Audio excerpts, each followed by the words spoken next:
Ini saya nak tunjuk korang satu barang baik, coating plastik guys.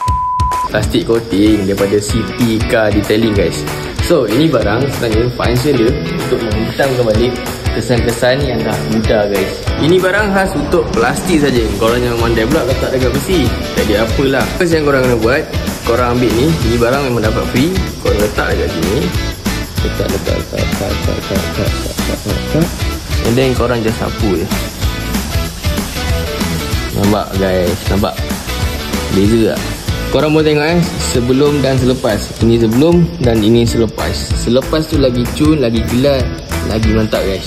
So apa aku boleh cakap, barang ni memang recommend untuk rider-rider motor, jemur motor ataupun kereta yang terjemur lah senang kata. Ini bagus bagi korang.